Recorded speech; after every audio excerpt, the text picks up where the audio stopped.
This is the story of one man and one RAF Bomber Command Squadron during World War II. Together, they found a way to strike at the very heart of Nazi Germany in 1943.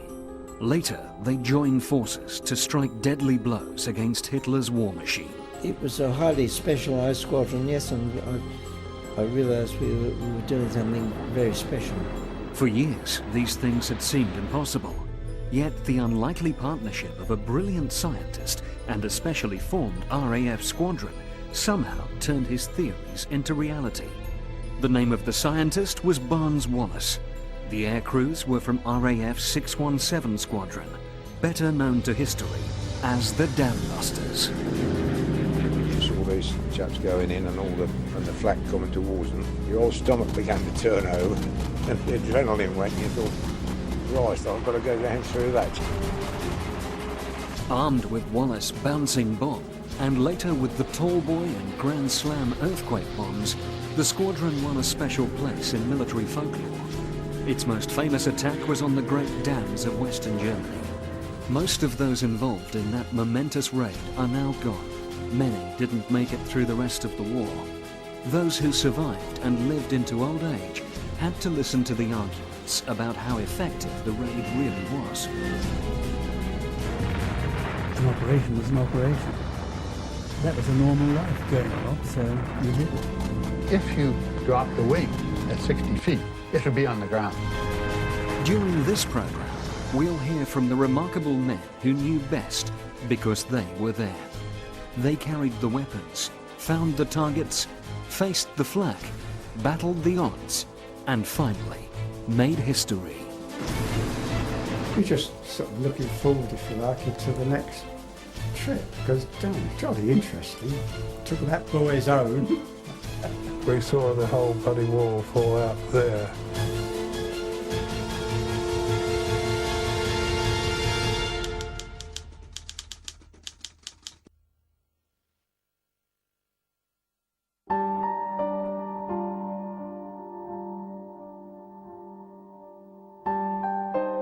It was in March 1943, at RAF Scampton in Lincolnshire, that the members of the specially formed 617 Squadron gathered together for the very first time. Not one of them had the first idea why they had suddenly been plucked from their old squadrons and sent there. Nor could they have known that they were about to take part in a raid that would capture the imagination of the world. The man chosen to lead the squadron was Wing Commander Guy Gibson. Despite being only 24 years old, Gibson was already a highly decorated and experienced bomber pilot. The next few weeks were to provide the defining moments of his short life. Gibson was very direct, disciplinarian as a squadron commander, and in the words of one of the rear gunners who flew on the Dams raid, a product of his environment. He was a product of a minor public school, where it's a hierarchical system where the prefects told the others what to do, and based upon that, discipline equaled efficiency. He was a straightforward, effective commander who directed rather than persuaded. It was known to be very forcible in his, I think that's a tactful way of putting it, in his requirements of all of those around him. And my navigation leader, the first thing he said to me was, he said, Wing Commander Gibson will be around all the time, he said, and my advice to you is to steer clear of him. If you see him, go and hide. So there they were at Scampton, gathered together for the very first time. There were some outstanding pilots in the new squadron, among them the Australian Harold Mickey Martin, a low-flying expert, and Melvin Dingy Young, who had twice ditched in the sea and paddled home. There was the young David Shannon and John Hopgood, Henry Maudsley, David Maltby and Les Knight. All of these would play their part in the coming events. Not one, not even Gibson himself, had been told what their target was eventually to be. Nobody even knew what weapon they'd be using. That was top secret. It had been designed by the pioneering scientist and engineer, Barnes Wallace. Born in Ripley, Derbyshire, In 1943, Wallace was 55 years old. He had worked in aircraft design for 30 years, and his career was already studded with many fine achievements. Well, Wallace was the foremost aeronautical engineer of his time. His foremost achievement was working on the design of the R-100 airship. And then after that he progressed on to heavier-than-air machines, and he developed the geodetic structure for Vickers. This was an extremely light but extremely strong structure. It was used initially to build the Wellesley bomber, and then later on used for the construction of the Wellington. He directed the drawing office. It wasn't a question of having a debate as to what should be done. And he was therefore not only a powerful figure in terms of his personality, but in terms of his stature. He was a tall man, 6'1". He was broad-shouldered and absolutely authoritarian in the sense that when he made a decision, that was it. So to portray him as a sort of a bumbling scientist was simply off-beam. Popularly known as the bouncing bomb, and at the time as a mine, Wallace's new weapon was actually a cylindrical depth charge designed to ricochet or skip across a lake. Why was such a special weapon required? Because the targets were going to be the Great Dams, situated in the Ruhr industrial area of Germany. These enormous, squat structures were thought to be impregnable, but the Allies believed that if they could somehow be breached, the floods would cause havoc in the factories and foundries upon which Germany depended to stay in the war. Wallace's plan was that the mine, which was codenamed Upkeep, would be bounced over the surface of the water to avoid the German defensive booms and torpedo nets which protected the dams. It would then hit the dam wall before sinking and then exploding.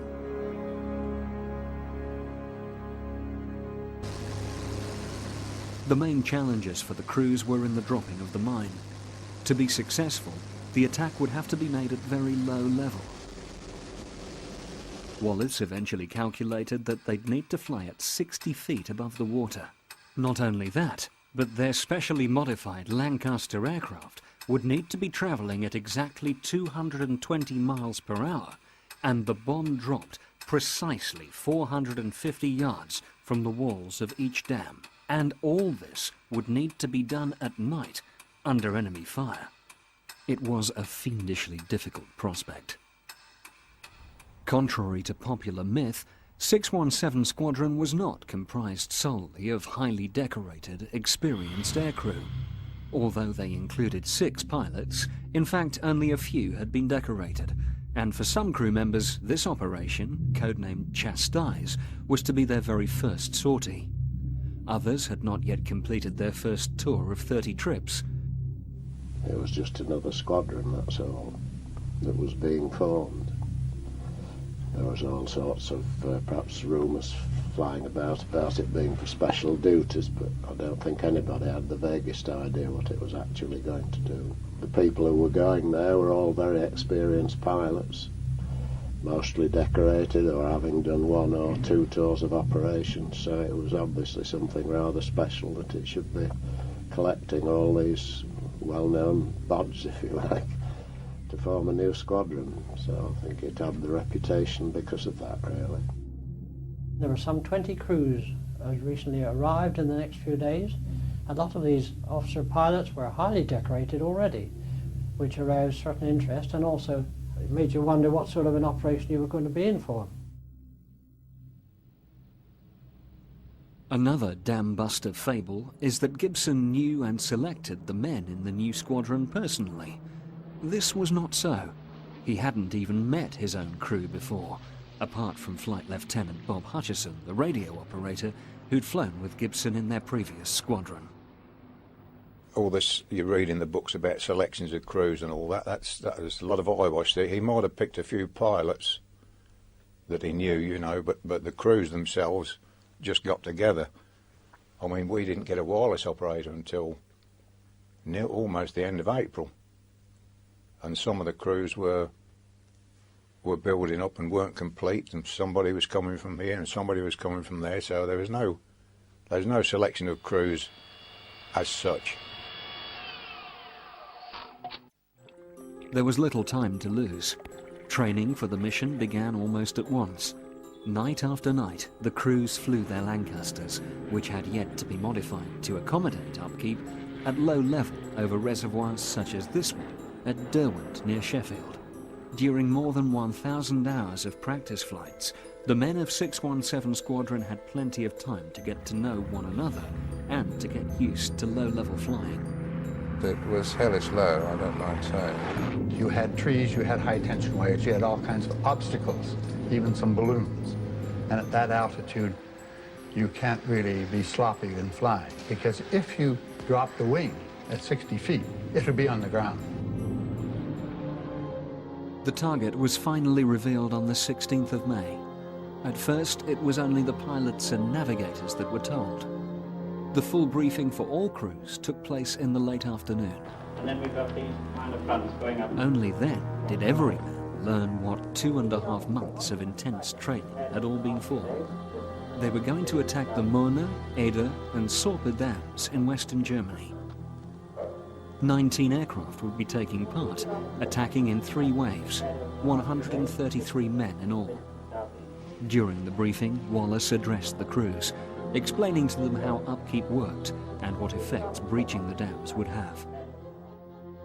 When we were told what the target was, we just didn't want to talk about it because it looked a bit too dangerous for words. It looked impossible to do, to fly there, get there, let alone bomb and get back again. And I suppose the general consensus of opinion was that this is no way to fight a war. It was obviously going to be a very tricky operation. And the number of times I've heard, yes, well, if you do so-and-so tonight, this will effectively shorten the war. Well, when you hear it once, you think, well, that's good-o. When you hear it twice, you think, well, it could have something about it. When you've heard it a dozen times, you begin to get a little bit skeptical about it. After eating the usual pre-operation meal of eggs and bacon, the crews had a little time to prepare for the huge job that lay before them. Letters were written, kit was checked. Between 9:30 and 10 p.m, 13 Lancaster aircraft of the first 2 waves took off, either singly or in threes. By the time the third wave of 5 aircraft got airborne at midnight, 3 Lancasters had already been lost. 2 more had been unable to continue and returned home. Meanwhile, Gibson's wave reached the Möhne Dam. Even though the dam's defences had no searchlights or barrage balloons, 3 anti-aircraft guns, including 1 positioned on each tower, plus 3 more beyond the dam, made attacking a dangerous business. What they decided to do was to hop over a piece of land which was almost level with the dam itself at the very last minute and turn and come in towards the dam. That meant that they were concealed until approximately 6,000 feet away. The trouble was that's about 2,000 meters, which is the exact range of a 20mm flak gun if it is depressed. And so they were open to flak fire the moment they came over that spit of land and headed towards the Möhne. Gibson himself made the first attack. He, of course, had the benefit of the element of surprise. The flak knew they could hear the aircraft, they knew they were in the area, but they didn't know the direction of attack or the nature of the attack. Gibson went through and released his mine, and there was a tremendous explosion of water and debris up into the air. Of course, when we waited to see it all subsided, the dam wall was still there. In the clear moonlight, Gibson's attack, which failed to breach the dam, was anxiously watched by the other crews, circling at their holding positions within sight of the Möhne. But when you were circling round and you saw these chaps going in and the flak coming towards them, there weren't a lot of guns, but it looked a bit frightening, you know. Your whole stomach began to turn over and the adrenaline went. You thought, Christ, I've got to go down through that, you know. We were perhaps a little bit shattered at the amount of flak. There was quite a bit of flak there, perhaps a bit more, I think, than anybody had anticipated there might be.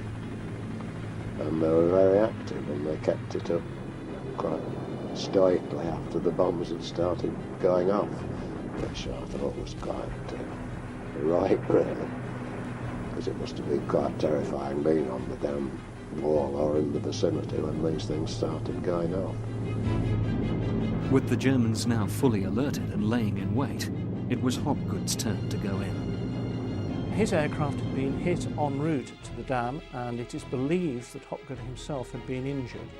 Hopgood realised right from the start that the first one in would have the element of surprise, the second one, they'd be ready, they'd know he was coming. And tragically, his prediction was correct. Hopwood's run in attracted tremendous flak, and he was hit in one of the petrol tanks because his wing on the starboard side had caught fire, and I think his bomb hammer must have been hit because the bomb was released late and bounced over the wall, and there was a tremendous explosion. Hopgood did his best to gain height, and he'd gained, I suppose, 400 or 500 feet when the entire aircraft exploded in midair. Hopgood's valiant climb gained enough height for 3 members of his crew to bail out of the doomed aircraft. 1 was killed, but 2 miraculously survived to eventually become German prisoners of war. Hopgood's bomb had missed the target, but the explosion destroyed a power station that nestled in the shadow of the dam. Next, it was the turn of Mickey Martin to have a go. This time Gibson tried a new tactic to distract the German gunners. He was hit several times going in, but to try and draw off some of the flak, Gibson was flying down one side of the lake, just out of range of the flak, but with his navigation lights on and his spotlights on under the aircraft to try and fool the gunners, which was a bit of a spoof, but it did work. He drew some of the fire off. Unfortunately, even with Gibson's help, Martin's mine veered away to the left of the dam, where it exploded, knocking out one of the anti-aircraft positions. Still, the dam's walls remained unbroken. In comes Young, and on this occasion, Martin flew in on his left-hand side, Gibson on his right-hand side to distract the enemy. He dropped the bomb, and it didn't look as if it had done any damage. So they called in Maltby, and as he came in, Maltby said, "The crown of the crest was already crumbling. I therefore moved to port." The same procedure was carried out again. Maltby, as far as he could tell again, had dropped his bomb in exactly the right place. Again, we had this tremendous explosion of water, settled down, and still the dam wall was there, as far as I could see. I was then called in by Gibson to start my run when there was a tremendous, I can only explain it as a sort of excited yells over the RT that it's gone, it's gone, it's gone.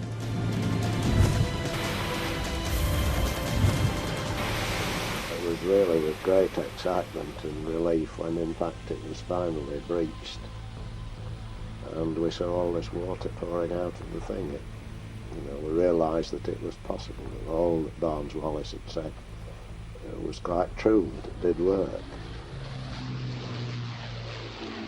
One saw the water absolutely going down the valley from there and taking everything before it, because it became a huge, huge mass of water going down from one side of the valley to the other.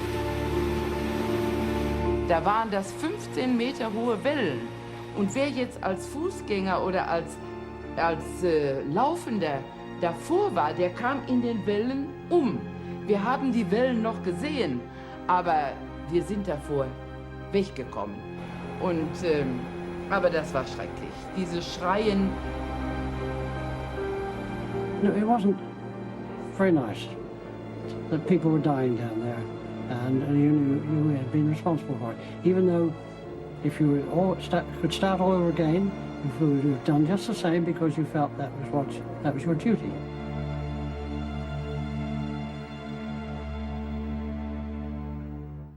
With the Mona Dam breached and gushing water into the Ruhr Valley, Gibson, along with Young, Shannon, Maudsley and Knight, took the short flight to the Ada. The Ada presented yet another problem for the remaining crews. In fact, the dam was located in such a difficult position for an attack, the Germans hadn't even bothered to put defences on it. The Ada lake is situated in a sort of serpentine valley, very, very steep-sided, with high spurs interlocking across the lake. So there was no direct long run onto the dam. Instead, the aircraft had to come in and dive down one of the side valleys, aiming for a point on the far side of the lake, and as they reached that, they then had to bank sharply to port, which put them on a line for the final run into the dam. They had a very short run in up to the point of release, so everything had to come together very, very quickly: speed, height, line. And at the same time, the moment that the bomb was released, the aircraft had to enter into a climbing turn to starboard, because beyond the dam, the valley bent round to the right, and there was no way that an aircraft flying directly over the dam and keeping straight on would be able to clear the bluff on the far side.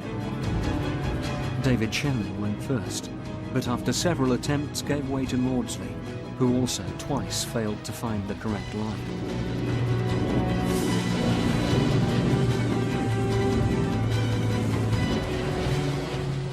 Shannon then tried again, but failed to find the correct line. Maudsley followed again.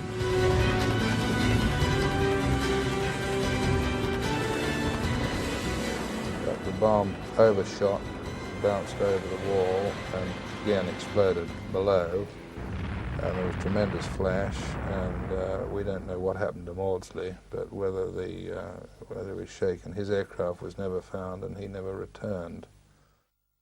A myth arose that Maudsley was actually crashed at the dam. He didn't.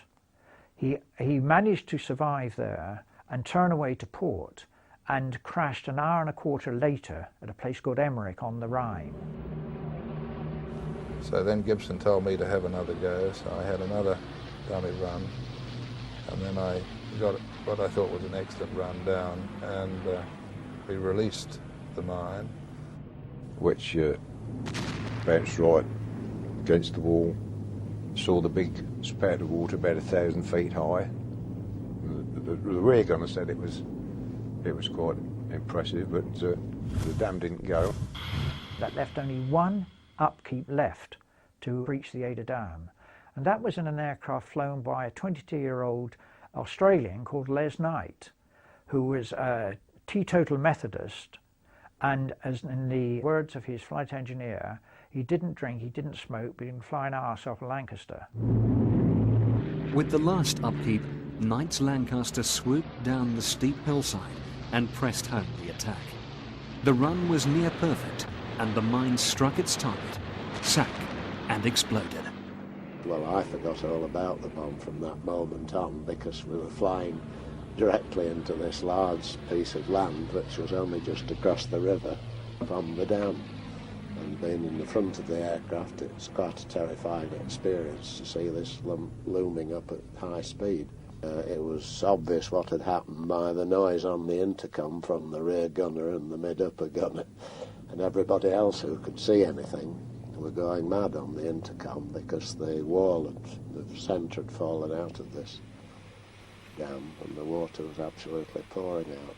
There was just this great big flood all the way down. Cars going down the road, the lights just vanished underneath. So, the Ada too had been breached.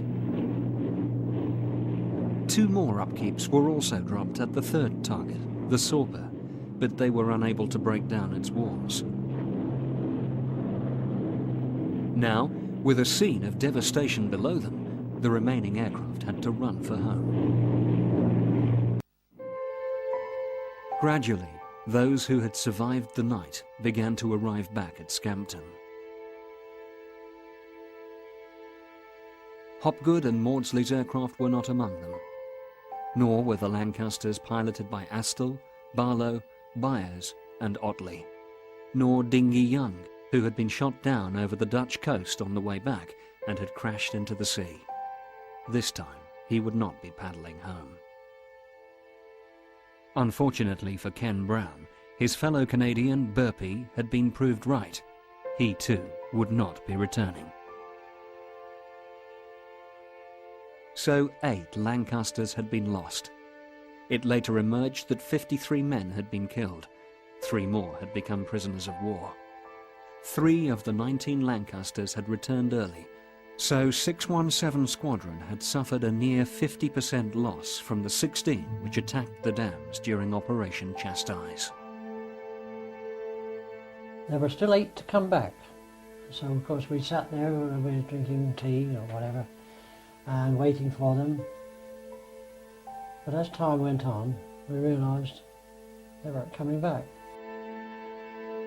It's always a sad thing to see, realise someone's not going to be there again. Especially when they take up certain seats in the mess and certain places at the dining table. People you played snooker with, you know.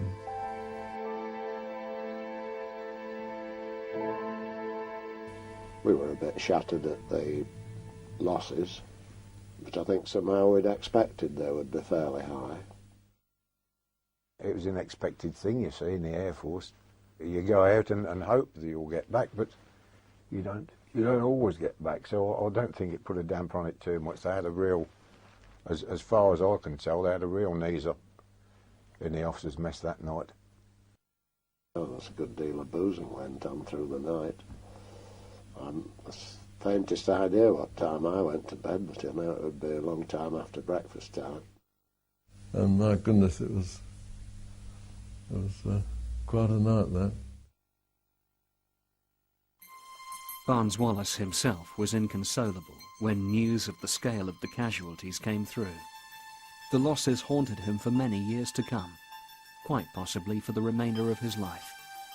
He was terribly, terribly distressed because he was sitting in the ops room back at Scampton right from the start of the morning in the briefing, right through the entire day and the entire night. I mean, he was there for virtually 24 hours. I think he stayed until the bitter end to make sure that they were quite certain that none of the crews that were missing could in fact return. And he was very emotionally upset by the fact that his invention had caused so much death. He said, or felt that he had not realised that there would be this tremendous sacrifice made of life, and he was absolutely in tears and quite pathetic on the following morning.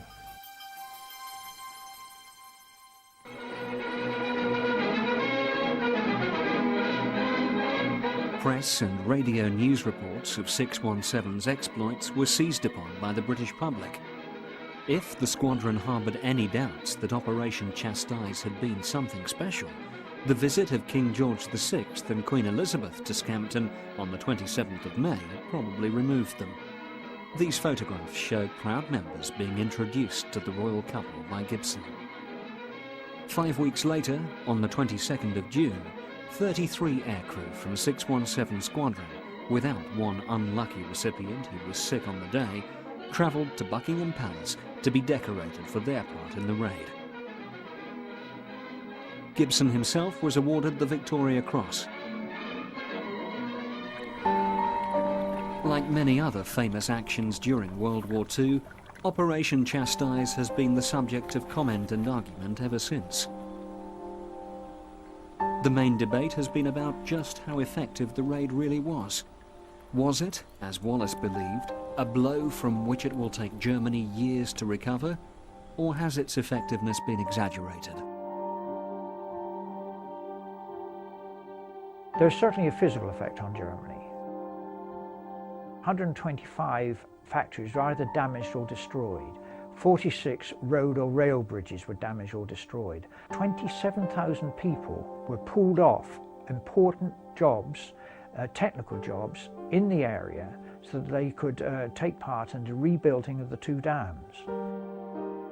The raid was a significant blow. The Germans had believed that the dams were invulnerable. If a small force of bombers could do that on a small target, then actually nowhere in Germany was safe.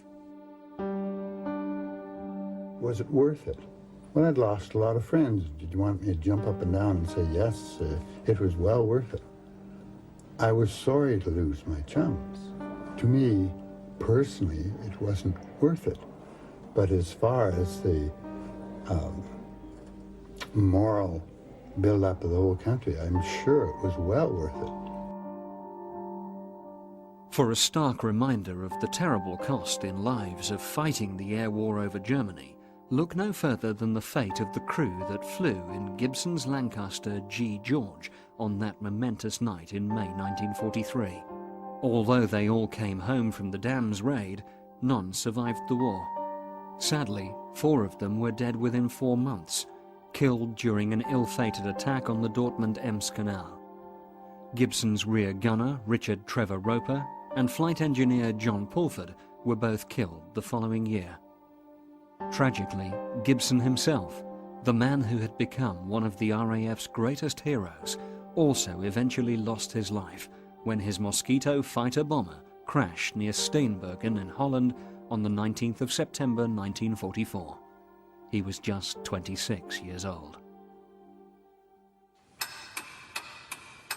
After the success of the bouncing bomb and Operation Chastise, Wallace was able to return to a weapon that he first put forward in 1941 in a paper called A Note on a Method of Attacking the Axis Powers.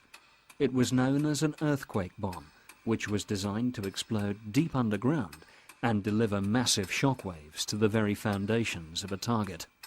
The bomb was called Tallboy. It was 21 feet long, and it weighed in at an enormous 12,000 pounds.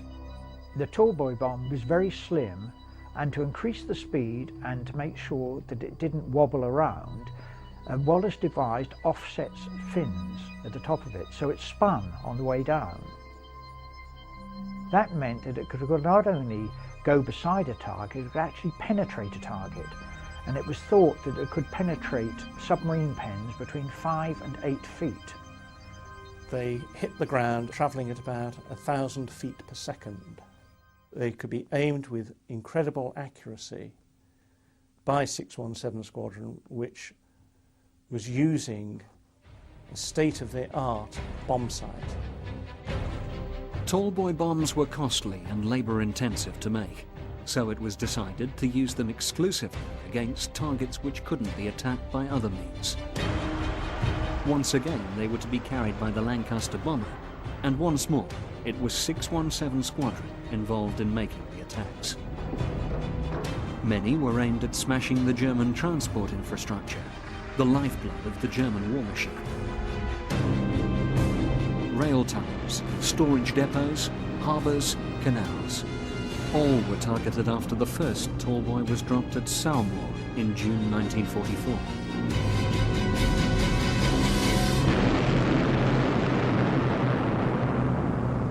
Firstly, when it went, the aircraft jumped up in the air, so you knew you'd dropped 12,000 pounds of weight.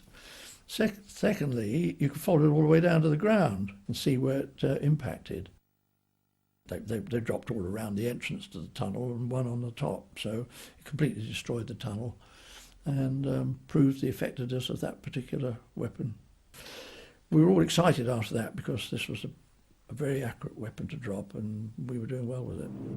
While the Saumur raid demonstrated Tallboy's great potential, some 617 crew were still getting to grips with dropping the huge bomb, most notably the wireless operators, who had to manually retract the Lancaster's bomb clasps. When the bomb was dropped, it was my secondary duty to climb over the main spar at the back and wind these 2 clasps in because they were flying about in the air. And this was something they didn't tell us, but when an aircraft drops a bomb that size, it leaps about 200 to 300 feet into the air. And I suddenly found myself no longer on the ground holding these winding in, but I was up on the ceiling of the aircraft, which I eventually became lowered and was able to wind it in. There was one long-standing tall boy target, one that had been identified as a priority by none other than Winston Churchill, but had survived all attempts against it. The target was the biggest operational battleship in European waters. Her name was Tirpitz, and the German Navy thought she was unsinkable. In its own right, the Tirpitz was a very, very powerful beast. It was called a beast by Churchill, or a brute on another occasion. She was 52,600 tons, 828 feet long. She was extremely heavily armoured. The fact that she was a great menace was underlined by her sister ship Bismarck, because when Bismarck broke into the Atlantic in May 1941, 38 ships, including 7 battleships and 2 aircraft carriers and 6 submarines, had to deal with her. By the time that Tirpitz is coming into operation in 1942, the Americans are into the war, and there is a fear that Tirpitz would break out into the Atlantic again, and this time she would be menacing not only merchant ships but also troop ships coming across the United States. So she was a very, very great menace. On November the 12th, 1944, the end came for the unsinkable pride of the German Navy. She had already survived 2 raids that had damaged but not sunk her, and now the bombers with their tall boys were back to finish her off. Once more it was 617 Squadron alongside 9 Squadron which went into action. The Tirpitz was now anchored at Tromsø in Norway, and the 2 squadrons arrived, climbed to their bombing height of around 13,000 feet, and began their attack. With a clear blue sky making conditions ideal for the bomber crews, the odds against Tirpitz surviving a 3rd raid were not good, nor was there any air cover to help her. A mix-up in communications had directed the German fighters supposed to defend the ship to the wrong fjord. Tirpitz was alone. She would have to fend for herself.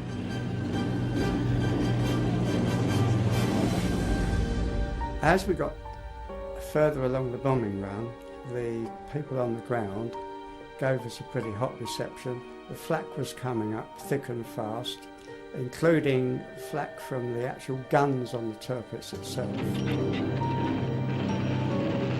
You could see these pretty coloured shells coming up. They seemed to come up so slowly.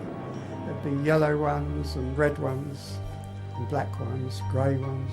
You could actually almost feel you could touch them. You felt sort of, gosh, I wonder if that's got my name on it. 29 tall boys were dropped. 2 of them were confirmed direct hits and 4 were near misses. The Tirpitz was engulfed by steam and smoke, which shot hundreds of feet into the air.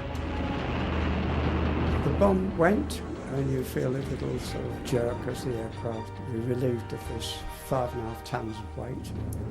We had a brief look at the Tirpitz, which was by now shrouded in smoke, and we dived away out of all this flak down to sea level to make our way home.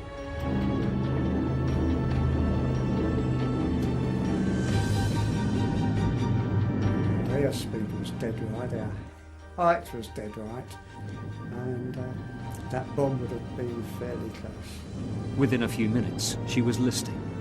Then, less than 15 minutes after the first tall boy struck, the ship turned turtle, trapping more than 1,000 German seamen inside. Only 87 escaped.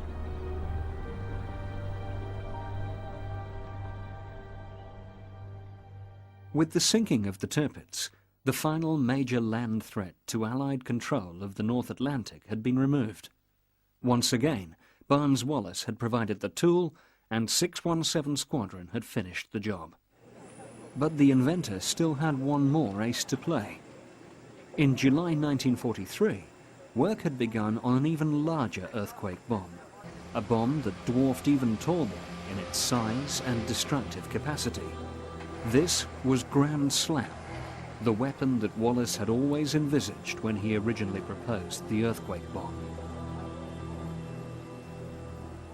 When it was developed, it was very much a larger version of Tallboy. The idea of it was, as he'd envisaged in 1940, was to burrow beside a target, get underneath it and blow it up. That was his concept of the 10-ton bomb.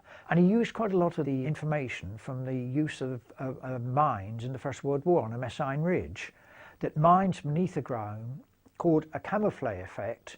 There was a big explosion and the earth collapsed. And that's what he envisaged with Grand Slam. Like Tallboy, the German transport infrastructure was the main target for Grand Slam, the most famous being the Bielefeld Viaduct, which was attacked in March 1945. After a few smaller bombs, the monster went down.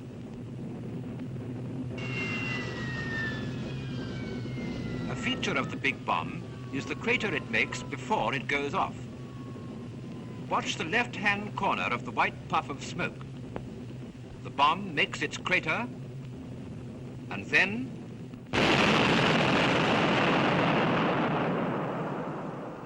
That showed that you did have a weapon which could knock out the German communication system in the last part of the war and therefore prevent having to go further into the Ruhr with troops. It actually was a hope that we could end the war quickly.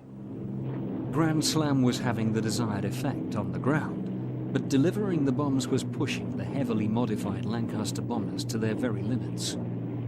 Once you got airborne, then you noticed that the plane was taking the strain and the wingtips actually moved up about 6 or 8 inches each side. It was quite remarkable to see.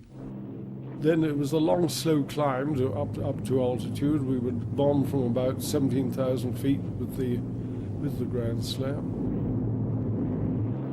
You leapt upwards, and it was noticeable, this leap, and the wings, having bent upwards, came back into their proper positions. The high cost of the Grand Slam and Tallboy bombs meant that they were carefully rationed by Bomber Command. If they weren't needed, crews were instructed to return to base and land with their expensive payloads intact. However, flying with these huge bombs did have some surprising benefits. If you got hit by flak, it had such a great big thick shell on it that it took the flak and not you. So it was a protection and it was safe to land with, whereas if you had a cookie on board, that's the 4,000 pounders, that was very dangerous to land with, because if for any reason you detonate, any reason at all, a hard landing or it dropped or something, everything went up.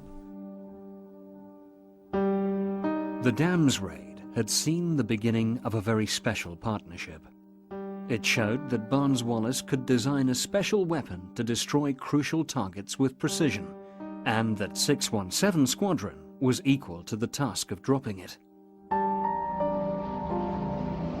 Together, Wallace and 617 smashed enormous dams, put an end to the mighty Tirpitz, crippled submarine pens, destroyed viaducts, and demolished railway bridges. Together, they severely damaged Hitler's ability to wage war on land, at sea, and in the air. Theirs was an extraordinary journey, summed up perfectly by Barnes-Wallis himself. Many years later, after the war, Wallace wrote that I gave them the tools, but God gave them the courage and skill.